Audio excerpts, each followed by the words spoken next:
It's Wednesday, and you know what that means. It's time for where the fuck is everybody? That's my question.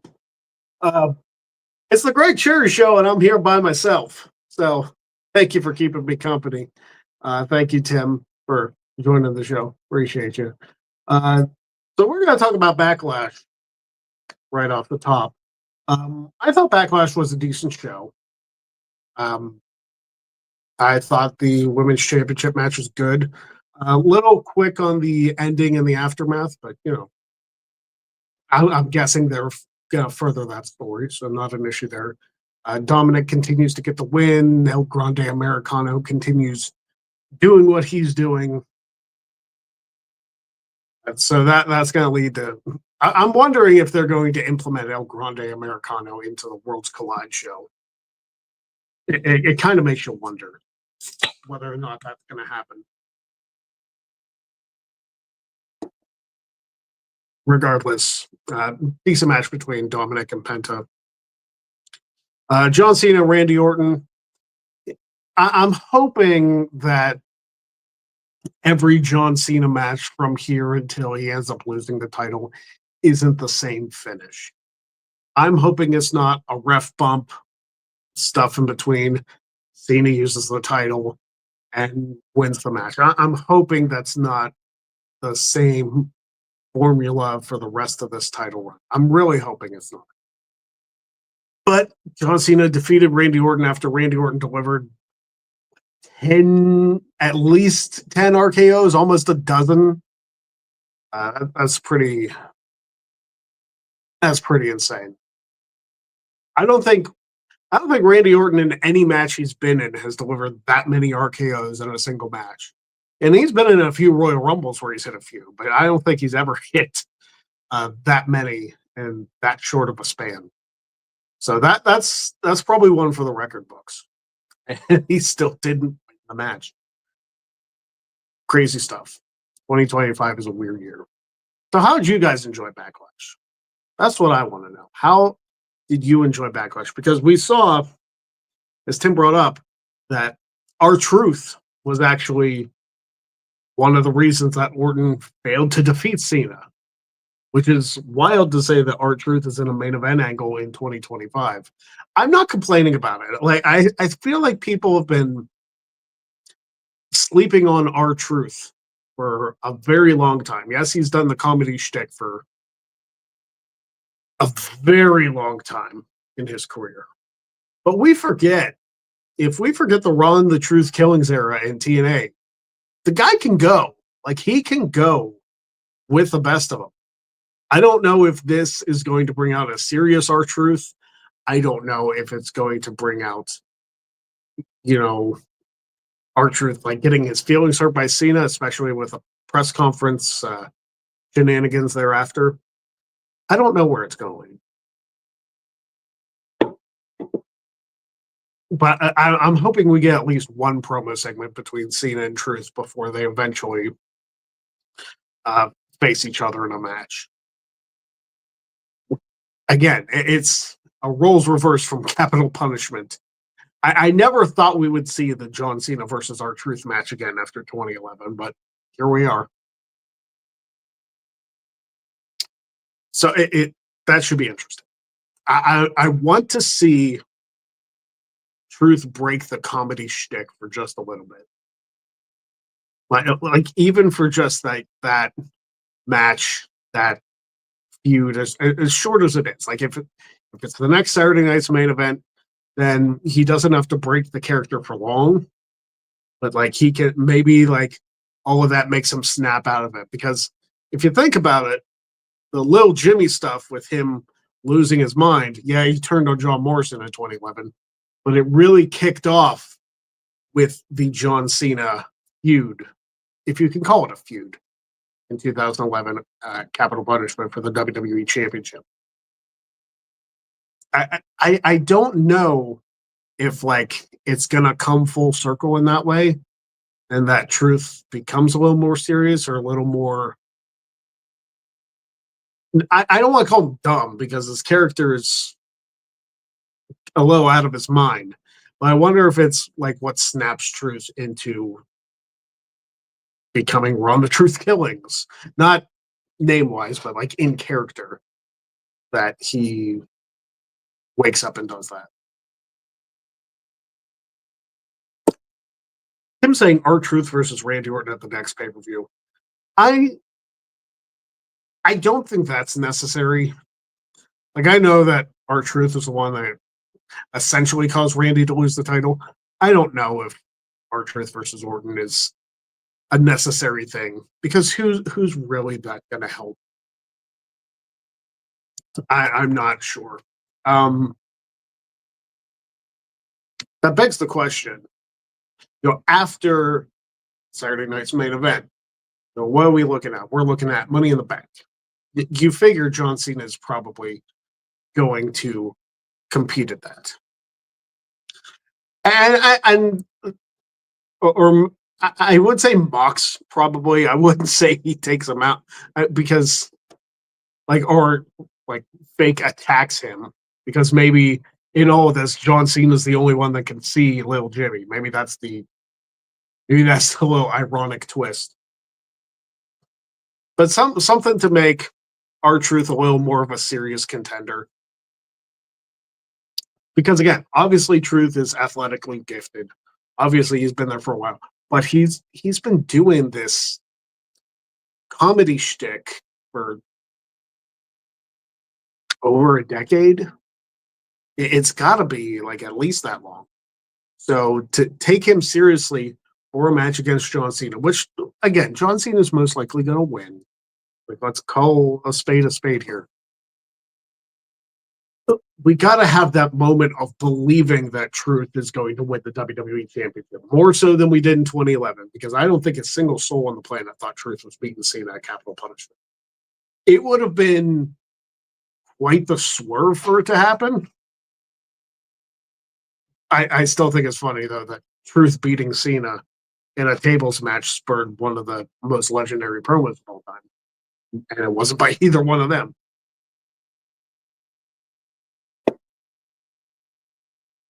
I don't know. I'm kind of hoping maybe somewhere down the line, maybe post-draft, if there is a draft, like we have heard nothing about the WWE draft coming up. We haven't heard whether or not, because typically it would have happened by now. I don't like the fact, I wish they would go back to doing the, hey, this brand wins a match, this brand gets a draft pick, instead of the redrafting everybody every year. That feels very video game-ish and quite frankly lazy, because if you're going to draft somebody to the same show, who cares? Just announce who's switching brands. Like, we don't need to know that some people are staying on the same show that they've been on. Big deal. Really, who does that? It's a waste of time for everybody involved to say, hey, this person, we're announcing that they're going to be on the same brand that they've been on for the last year. Yeah. They need to revamp the draft. I understand that they want to do it for to feel like more of a sports presentation. And I said this too for the last couple years at least.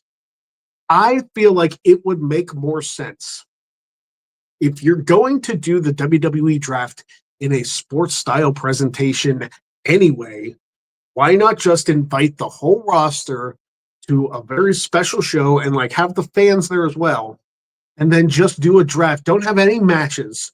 Just do the draft. Do like a whole spiel, like the NFL draft, like do that whole thing, have a panel of people discussing, oh, how's it going to be when this person's on Raw? How's it going to be when this person's on SmackDown? Blah, blah, blah, blah. Throw in NXT as well. Maybe you draft somebody from TNA. I don't know. You could surprise everybody.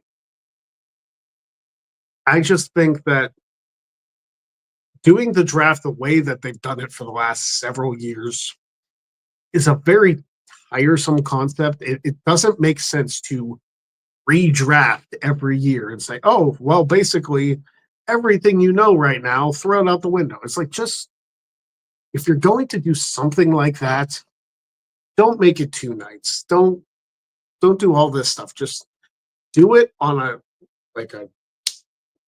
Peacock or a Netflix special or something. It's called the WWE Draft. Do it on like a Saturday afternoon and be like, okay, we're going to do like a 4-hour draft, figuring out who's on what show.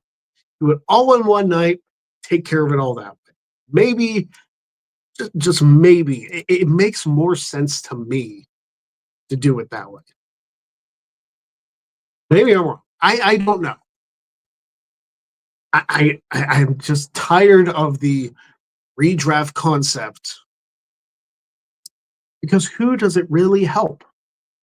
What other than taking up airtime on a Raw or SmackDown? What does the draft do? At least with the drafts in the mid to late 2000s, more so the late 2000s. I guess they started doing that kind of draft in '07 when ECW was still around. With like the 2007 to 2011 draft, those were fun because like there's winning matches and like the picks happen right then and there. They kind of killed that concept when they did Cena to SmackDown and Cena back to Raw. It's like, what a waste of an evening. That's probably why they stopped doing it, because they destroyed the concept of doing it that way. But it's been so long that it would be nice to bring that back. So if they bring the draft back, I say either do it as a special, like not necessarily like a Raw or SmackDown special, but like do it as like its own Netflix or Peacock exclusive show. Make it a sports-like presentation. Have like Nick Aldis in one room, have Adam Pearce in another room. Just do it that way. Because if you do it that way, it feels more real. It gets you more invested. You're not worried about the actual wrestling part of the show. Like you can build characters, you can create characters, you can enhance and further people and give them a chance to shine on that show. Give them mic time when they might not otherwise have it, so they can like cut a promo. Yes, and I understand the doing a good lucha thing promo happened on the draft show, so maybe it's not the best idea, but again, classic clip. I think that would make I think it would satisfy all parties involved to not take up the draft on a SmackDown and a Raw and just do it as its own thing. The Hall of Fame's its own thing. Why can't the draft be its own thing? And again, you can have that ESPN-like presentation. You can have McAfee on the panel. He does the panel for the NFL draft. Why not emulate that and do it for the WWE draft? Just ideas.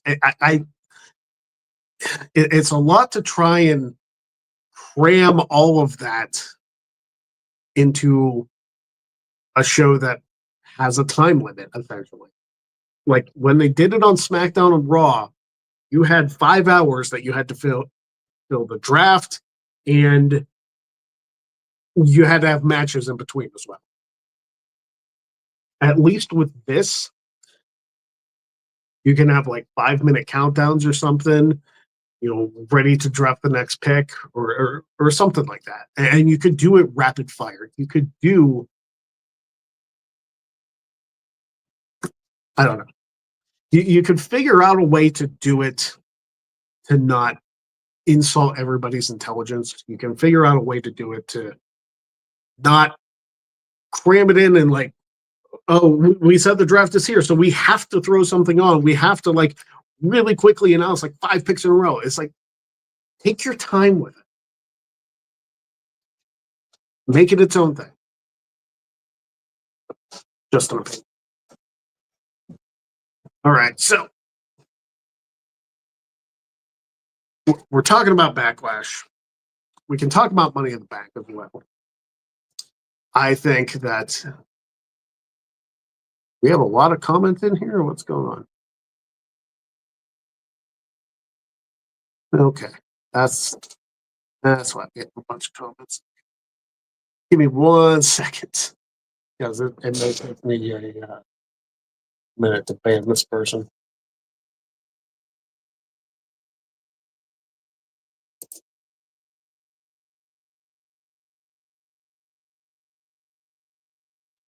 That's fun. How's it going, Dwayne? Just chilling, talking about what I'm assuming is the upcoming WWE draft. And yeah, Alistair, that's exactly what I'm saying. The WWE draft should be its own special and include NXT in there as well. Maybe you could draft people to NXT. Like, that's something we haven't seen before. Give Ava some power to like draft people that she wants for NXT.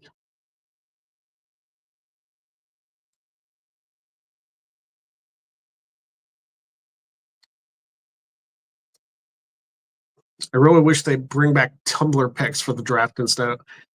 Are you talking about like when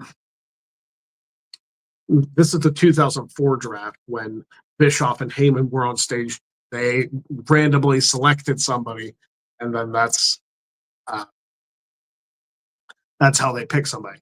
I like that because it seems more random, and then you can justify the decisions to move them. Because if we did the just draft people, why wouldn't Ava want like Roman Reigns on NXT? Why wouldn't she want, Seth Rollins, CM Punk, John Cena, the WWE champion, Jey Uso, the world heavyweight champion? Why would she not want the big names on NXT?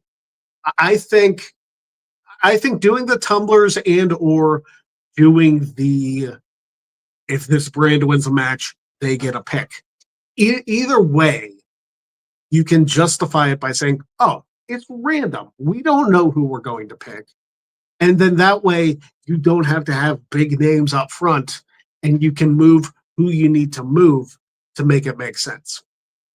It makes me wish like Baron Corbin was still there with WWE because honestly, they should have kept him on NXT for a little while. He was doing great in NXT. The Wolf Dogs was a fun thing. Yes, I know Braun Breaker is on Raw doing his thing with a stable with Seth and Paul Heyman. I just think that having the ability to make those random picks and it also, especially with these releases and stuff, I it's so bad to bring somebody up, do nothing with them, and then terminate their contract. It's so bad. I I straight up don't understand why you would make a move with somebody and then proceed to do nothing with them.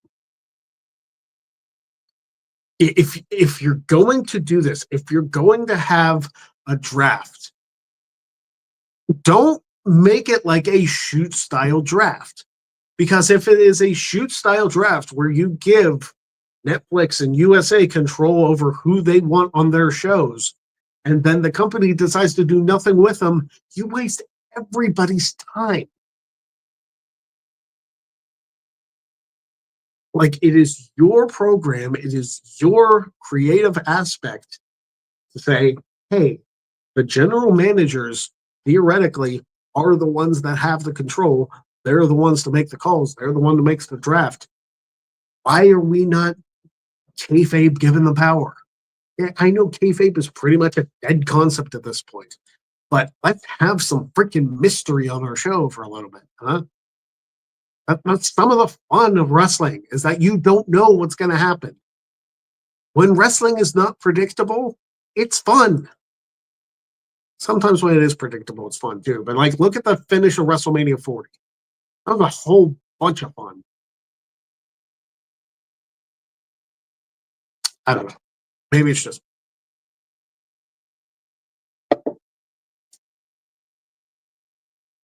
So what else you just want to talk about?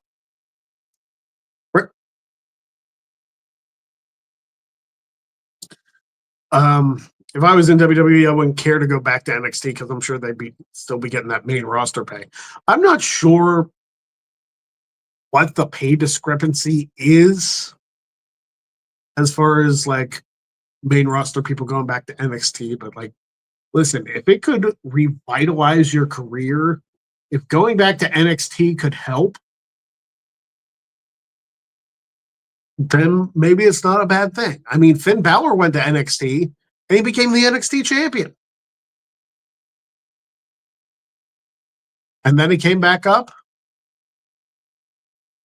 And then he formed the Judgment Day, won the tag team titles a few times. Like, I feel like Finn Balor's career was extended because of his trip back to NXT. I don't know. If it can help somebody, then yeah, the pay discrepancy would suck, depending on how big of a pay discrepancy that is. But if it long term helps your career, it's worth it. If I was on the main roster of WWE and they told me you have to go back to NXT, we need you there. We're going to need you to take care of some stuff down there. We're going to kind of rework your character, and you're going to be this now. It's like, okay, roll with the punches. If you can roll with the punches, I feel like that's better off for you in the long run. If you are stuck doing one thing your entire career, especially something that has trouble getting over, I mean, you're pretty much dead in the water there. Your ability to adapt, your ability to change, your ability to go with the flow, that's helpful. It's helpful in a lot of different places, not just wrestling. It's helpful in jobs. If you're told to do something and you have to redirect to this right away, if you can do it, there's a lot of trust there. There's a lot of trust in people being able to take something and then wherever they're needed, they go there. So anyway, like I was saying, we can get some wheel spins done. So if you want to support the show directly, we very much appreciate it here, because we know it, like, trying to promote this show on Twitter, trying to promote this show on social media is a very difficult task. It is incredibly difficult because Twitter, barely anybody responds to anything there at all. I'm trying Instagram, I'm trying Facebook. Eventually, I would like to do a live show on TikTok. I am almost to 1,000 subscribers or followers or whatever the terminology is. Almost to 1,000 followers on TikTok. Red Cherry Brand. If you don't follow me already, go make an account. Go follow me there. Lots of cool stuff on TikTok. I found a lot of things I enjoy on that site. So go do that so that I can do live videos on Thursdays and just do like TikTok lives. I'm still toying with the idea of doing a Twitter space or an X space, whatever it's called. Simply because I've never done one before. I feel like it would be very much like this. It would be very much Red Cherry Show. I mean, you wouldn't get the visual appeal of watching in the event that somebody donated. You wouldn't get the wheel spins because it's an audio show. So it's very much different in that aspect. I think a Twitter space would be something that would be a lot of fun to do. I haven't heard anything about TikTok being done again. It still works for me. So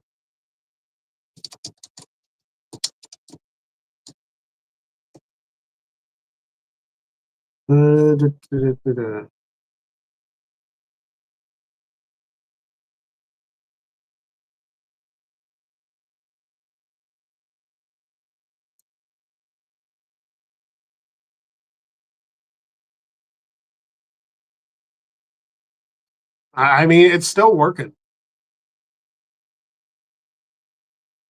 So I feel like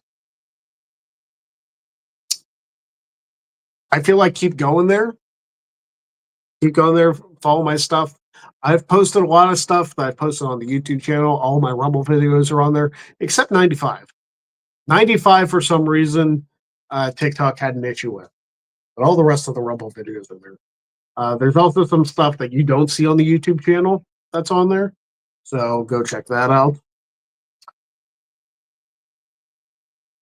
And realistically, if I get to 1,000 viewers, I feel like that could grow the channel because people like popping into lives, especially talking about wrestling. They want to have their voices heard. They want to follow along. They want to contribute, and that way, it's not as much of like a financial contribution as it is contributing to the conversation, getting to know people, getting to know their personalities. It's like, hey, you want to watch me do an entrance live on the show?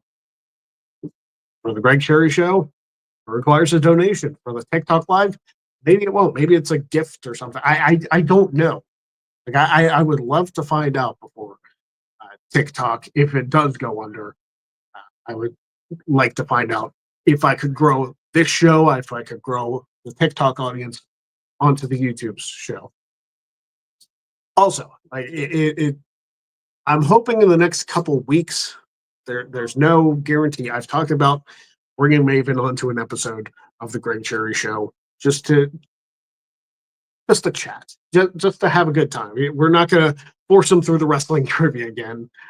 We're just going to have a good time. We're going to talk. We're going to talk about his new ventures in the YouTube space. And again, we'll just have a good time because Maven is class act. If you don't subscribe to his Patreon, go do that too, because there's a lot of cool stuff. He does a live Q&A every single Saturday. Like who else does that? It's such a cool thing that Maven does for the people that follow him. And yeah, I'm looking to make it a weekly thing. So tomorrow I will probably be recording the next one. I am hoping that I can get that up Friday at the same time. Tag them on Instagram again. We'll see how it goes. Fingers crossed. Hopefully it gets a bigger. It's one of the things I'm trying to do right now, and this is like pulling back the curtain a little bit. I am trying to figure out how to use this platform, how to use social media in a better way so that it attracts more followers. There are a lot of other people that have had success, and like a lot of it is reacting to wrestling in real time. I feel like that space is. I feel like it's so saturated with a lot of good people that I don't know if I could break into that. So that's why, like, for the Rumble, I had no problem doing reaction clips and putting them up. For like watching the shows live every single week, that's not something that I feel like I can do. And it's also something that I don't think you guys want to see me do is react to shows. Because as far as reacting to shows goes, I don't feel like I have enough genuine reactions to stuff. I feel like my reactions would feel forced. And that's why I don't do reaction content a lot. It's done decently on the channel, surprisingly. So maybe I don't know what I'm talking about. But as far as like reviewing Maven stuff, like I said on the video, he gave me the green light to do it. So I am perfectly happy to oblige that and give him credit for it and put some of his stuff over too. Like I said, his Patreon, a lot of good content on there, stuff that you don't see on the YouTube channel. And again, you get the live Q&A every week, which is just, I don't know how many Patreon creators open themselves up to having a conversation or just like doing a live Q&A video every single Saturday. So I think that's super cool. And I invest in it. Obviously, like I'm pretty much a day one Maven Patreon guy. So there you go.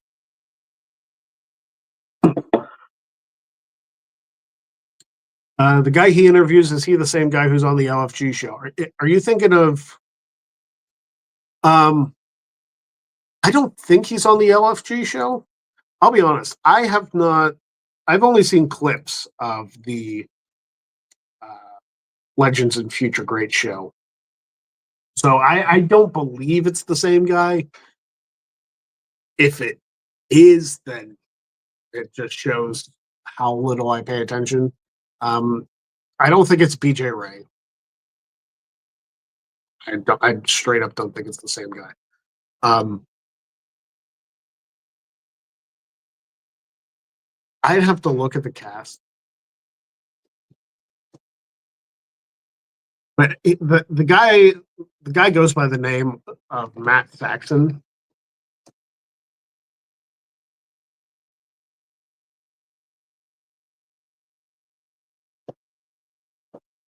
Um, yeah, so he has nothing to do with the LFG show. Um,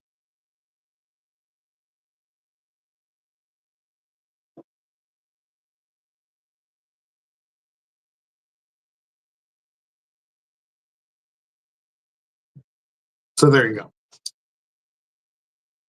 But yeah, I it was the first time I had seen the video. I haven't watched the one where Maven goes to AEW, so that one should be interesting too.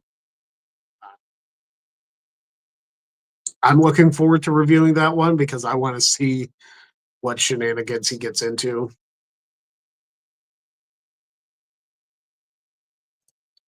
I saw a video from someone on LFG on how he eats for 3 months on $50, I think. Does he just eat ramen? Which ramen noodles are not great. Like there's so many better things that you can have instead of ramen noodles. But $50 for 3 months? That doesn't seem healthy, man. Like even if that was like a big tub of protein powder and well, you'd still have to get like things of milk. So that's more than $50 already. Like how do you survive eat, eating for 3 months on just $50? Maybe in like 1995 that could be possible, but in 2025, that's I find that hard to believe. It can't be much. It's got to be like maybe he just eats like cheese sandwiches or something. I couldn't tell you.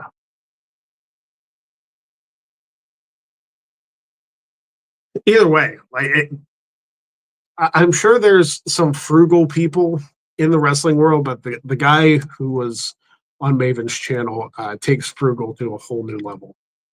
And sometimes, as you saw with the thumbnail, uh, kind of a gross level. Like that, like there's something to be said about hygiene and whatnot. And I just, as someone who's finally overcoming a sickness, it's just wild to me that somebody just reuses their tissues like that. Listen, the resiliency as a kid thing, I get. Doing it as an adult seems not only gross, but like, come on, tissues are not that expensive, man. It's like saving money is fine, but like hygienic products and like staying healthy seems like something you'd want to spend a little money on. Am I wrong? Somebody please tell me if I'm wrong. Because I'd love to know if somebody wants to disagree with that. I'm sure that guy would. Anyway, yeah. So Maven went to AEW, like he snuck backstage to an AEW show, and that's all I really know about the video. I don't know who he talked to. I don't know who he met up with. Uh, but yeah, I'm going to check out that video. I'm going to give my feedback on it. Um, I may record some of it tonight, honestly. Uh, Download the video and check it out that way. But then that'll give me Thursday to edit, and then I can post it Friday. I like to keep. I'd like to keep the timing of getting those videos up the same. So then that way there's a consistent upload every week. I want to start uploading more content every week. And if that's just a Maven review video, so be it. Then that's more content for you guys to watch.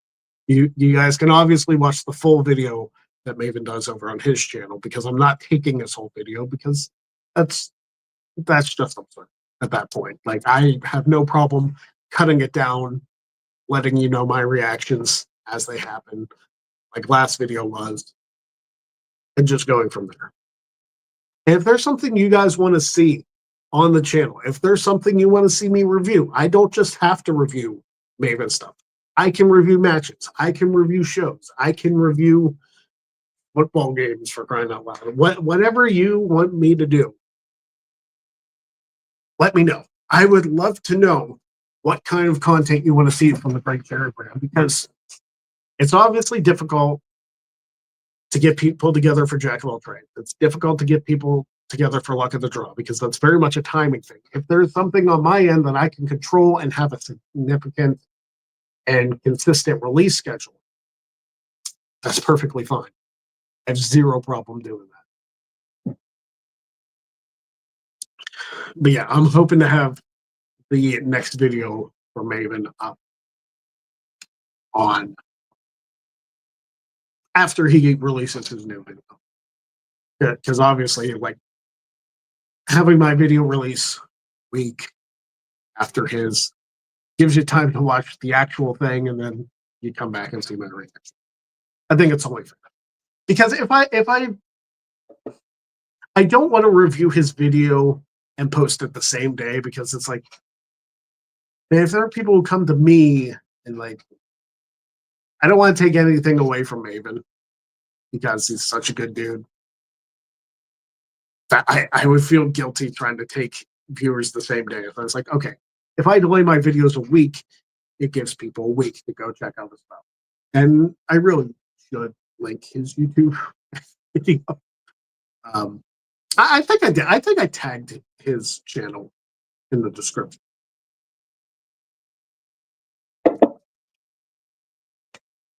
But yeah, that's. I appreciate you saying that, because I had a lot of fun doing the review of Maven's video. So doing it again and posting it will be a good time for it. So what else is going on? We talked about Backlash. We talked about the draft. We talked about TikTok. We talked about the review of Maven's video that I posted last Friday. What else is on your mind? I see I have some viewers. Like, let me know. Comment what you want to see, what you want to hear from this show. Like, if you're watching, you can let me know. That's the beauty of being on the live stream. You guys can direct how this show goes. I like to roll with the punches. If you want to send any donations directly to this guy to help grow this show, to help, maybe we can get somebody else for Jack of all trades like we got Maven last year. That would be great. Who knows? You can support the channel below. We'll try and make something happen. And I'm still, it's funny, like, as far as like the actual YouTube super chats go, I'm $5 away from getting my 100. So, like, this directly, like, the Streamlabs stuff goes directly to me. The YouTube super chats go through YouTube, go through their monetization thing or whatever. And then, like, I get a little bit of a kickback, and then eventually I get that money. So if that were to happen, like, if that super chat goal got hit, that would be great, because that's a little bit of extra money in yours truly's pocket. And after the last few months, it doesn't hurt.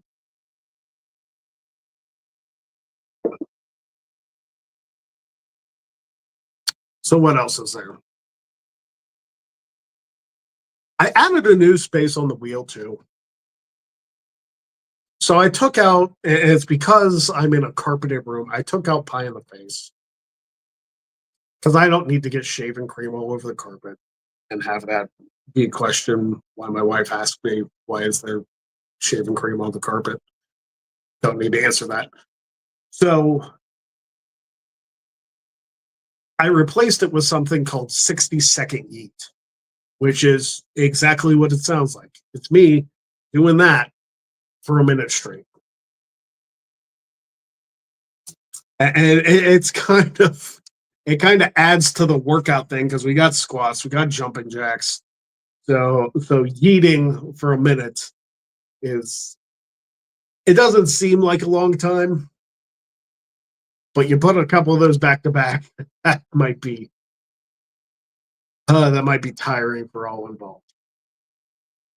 Good workout though. And once Maddie and Jeff come back, if we throw the 60-second yeet into both of them, uh, that'll be a bunch of fun. We'll all get exhausted on the show. That sounds like a good time.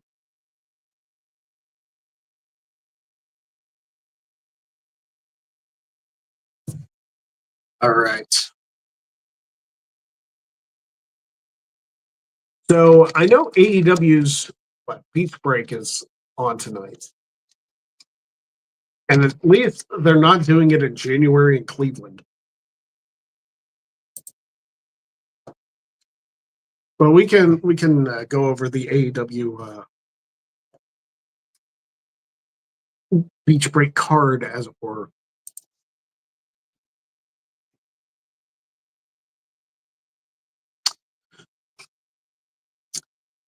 So this card is filled out with Ricochet versus Zach Gowen, which is just crazy to see Zach Gowen back on TV after so many years. You have the AEW Women's World Championship Eliminator 4-Way. Which, why are they doing so many World Championship Eliminators? Like, it's cool to see Sky Blue back, but like throwing her an Eliminator right off the bat seems weird. You also have Osprey and Hangman versus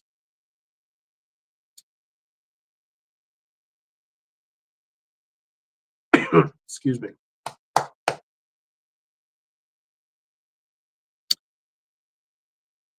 Versus Kurt Angle from Wish. Josh Alexander. If you know the Joe Hendry bit, that's funny. And also Kenosuke Takeshita. And also Lashley gives his answer to MJF if MJF can join the Hurt Syndicate. Oh, and Mox versus Samoa Joe for the AEW World Championship. So it's a pretty good show. I think that's a solid 4-match card and a segment announced for Beach Break. So I guess we'll see what happens. I don't expect Joe to win back the AEW World Championship. I wouldn't complain, but I don't expect it. I don't know where they're going with the Death Riders thing. It's if they're holding out for Darby, it's going to be a long, long time.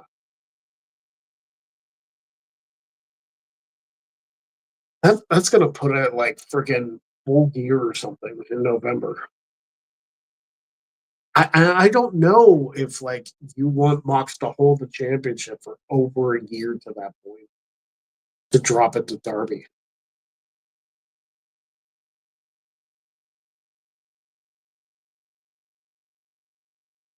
I'm surprised too that they're not doing like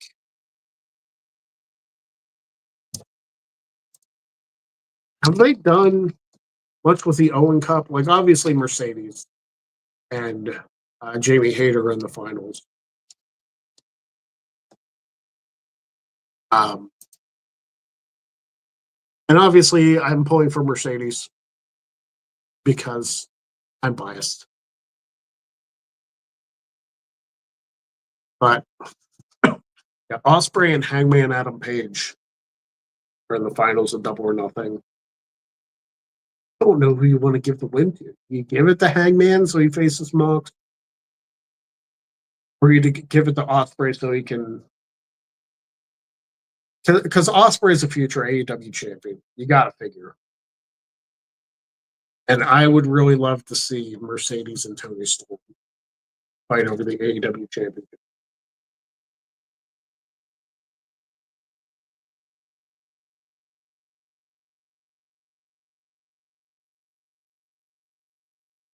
So it's interesting that Josh Alexander and Konosuke Takeshita were Ospreay and Hangman's opponents in previous rounds of the Owen Hart Cup, but they're facing him again in tag team action tonight. I don't know. We'll see. I may check out Dynamite tonight. In fact, I'm probably going to. So I'm going to throw that on TV, and I feel like if there are no other topics of discussion tonight, I know I said I was going to talk about the NFL schedule release, but I honestly haven't looked up anything in regards to that. I can do it now real quick.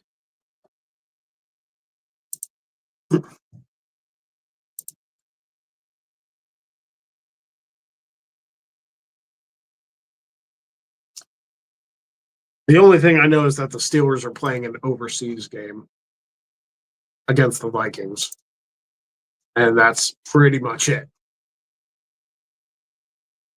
That's all we know. So the full NFL schedule release hasn't happened yet. So a whole lot to talk about there.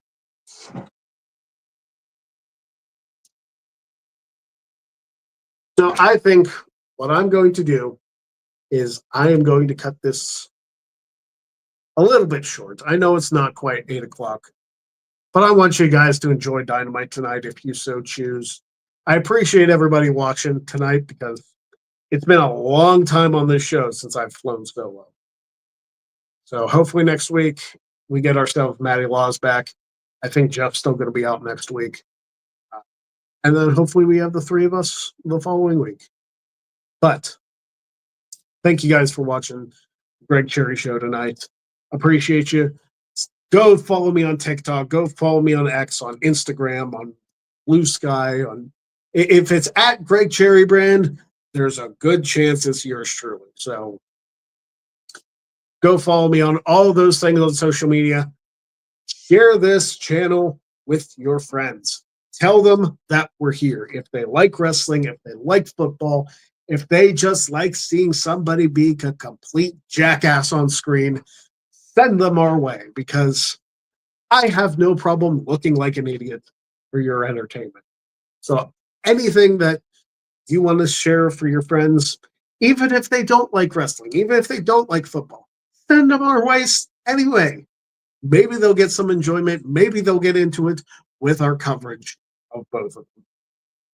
You never know. It could be one thing that you share with somebody and it could go viral. I don't know. Share us with your friends. Share us with your family. Thank you for watching. Don't be a jag. And we'll see you next week on The Greg Cherry Show. Have a good night.